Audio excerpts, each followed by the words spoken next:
Hello అందరికీ. అందరెలా ఉన్నారండి? Hope everyone is doing good. Welcome back to my channel daily discoveries world. So, ఇవాల్టి మన series వచ్చేసరికి చనా మసాలానైతే చూపిస్తున్నాను. చాలా ఈజీగా అండ్ తక్కువ టైంలో చేసుకునే స్నాక్ రెసిపీ అనమాట. సో, దీనికి కావాల్సిన ఐటెమ్స్ గూడా ఎక్కువ ఐటెమ్స్ ఏం లేవండి. చాలా సింపుల్ ఇంగ్రీడియెంట్స్‌తో అయితే చేసుకోవచ్చు. ఫస్ట్ అయితే నేనిక్కడ పచ్చి చనానైతే తీసుకున్నాను. ఇవి అట్‌లీస్ట్ 8 అవర్స్ అయినా మనకి నానబెట్టుకోవాలనమాట. మనకెక్కువ నానబెడితే మనం ప్రెషర్ కుక్కర్‌లో విజిల్స్ తీసేటప్పుడు మనకు తొందరగా కుక్ అయిపోతాయి. ఇక్కడైతే నేను హాఫ్ కేజీ చనాని 8 అవర్స్ అయితే ఓవర్ నైట్ సోక్ చేశాను.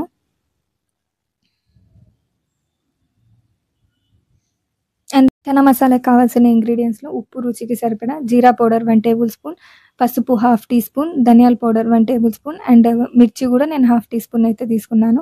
అండ్ దాంతో పాటు 1 టేబుల్ స్పూన్ ఆఫ్ అల్లం వెల్లుల్లి పేస్ట్‌ని గూడా యాడ్ చేసుకుంటున్నాను. 2 ఇలాచి, 3 లవంగం, ఒక చిన్న సైజు చెక్కను కూడా యాడ్ చేసుకుంటున్నాను.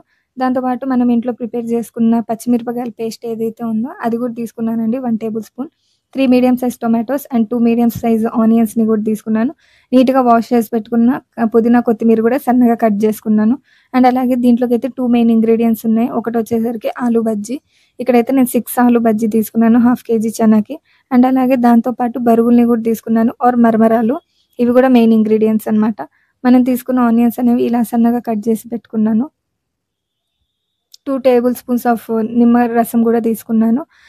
అండ్ అలాగే ఇప్పుడు మనం తీసుకున్న బజ్జీలు ఏవైతే ఉన్నాయో ఆ బజ్జీలన్నీ చిన్న చిన్న ముక్కలుగా కట్ చేసుకుంటున్నామండి. దాంట్లోకి యాడ్ చేస్తే మనం తినేటప్పుడు మనకి క్రిస్పీగా ఉంటాయి కాబట్టి. సో, ఫస్ట్ ఆఫ్ ఆల్ ఒక ప్రెషర్ కుక్కర్ తీసుకొని ప్రెషర్ కుక్కర్‌లో మనం నానబెట్టుకున్న చనా అండ్ దాంతో పాటు టొమాటోస్, ఆనియన్స్, పుదీనా, కొత్తిమీర అండ్ మనం తీసుకున్న హోల్ స్పైసెస్ ఏవైతే ఉన్నాయో అవి కూడా యాడ్ చేసుకుంటున్నాను. అండ్ అల్లం వెల్లుల్లి పేస్ట్‌ని కూడా ఇక్కడ నేను యాడ్ చేసుకుంటున్నాను. ఇక్కడ నేను ఫుల్ గ్లాస్‌తో 3 గ్లాసెస్ ఆఫ్ వాటర్ అనేది యాడ్ చేశానండి. వాటర్ యాడ్ చేసిన తర్వాత ఇంగ్రీడియెంట్స్ అన్నీ ఒకసారి మిక్స్ చేసుకున్న తర్వాత ప్రెషర్ కుక్కర్‌కి మూత పెట్టేసి నేనైతే హై ఫ్లేమ్ మీద ఒక విజిల్ తీసిన తర్వాత మీడియం ఫ్లేమ్‌లో 12 విజిల్స్‌కైతే నాకు చనా అనేది ఉడికిపోయింది. సో, అనేది యాడ్ చేసుకున్నాను. వన్స్ చనా మనం ప్రెషర్ కుక్కర్‌లో విజిల్స్ తీసుకున్న తర్వాత మనకు గనుక ఇన్‌కేస్ వాటర్ గనుక దాంట్లో ఉంటే కొంచెం డ్రై అయ్యేదాకా దీన్నైతే కుక్ చేసుకుందామండి. మరీ డ్రై చేసుకోకుండా semi dry conditions or consistency వచ్చేదాకా అయితే దీన్ని కుక్ చేసుకుందాం. సో, ఇక్కడ చూస్తున్నారు కదా చనా అనేది ఎంత మెత్తగా ఉడికిపోయిందో. అండ్ ఇక్కడ నాకు కొంచెం వాటర్ కన్సిస్టెన్సీ అనేది కూడా తగ్గి సెమీ డ్రై కండిషన్‌లోకి అయితే వచ్చింది. సో, వన్స్ ఈ స్టేజ్‌లోకి వచ్చేసిన తర్వాత స్టవ్ ఆఫ్ చేసేసిన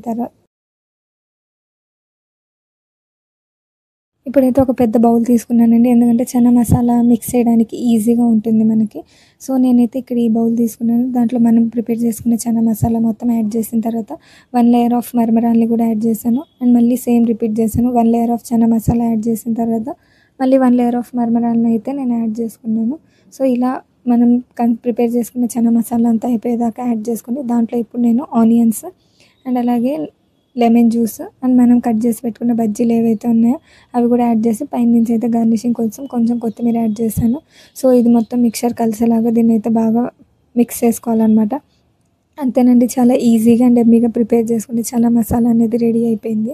సో, చూస్తున్నారు కదా ఎంత తక్కువ టైంలో చేసేసుకోవచ్చో. సో, ఎవరైతే చిన్న పిల్లల కోసం స్నాక్స్ కోసం ట్రై చేస్తున్నారో సో, వాళ్ళైతే చాలా ఈజీగా చేసుకోవచ్చు. మీరు కూడా ట్రై చేయండి. మీకు ఎలా వచ్చిందనేది నాకు కామెంట్ సెక్షన్‌లో మెన్షన్ చేయండి. Thank you for watching.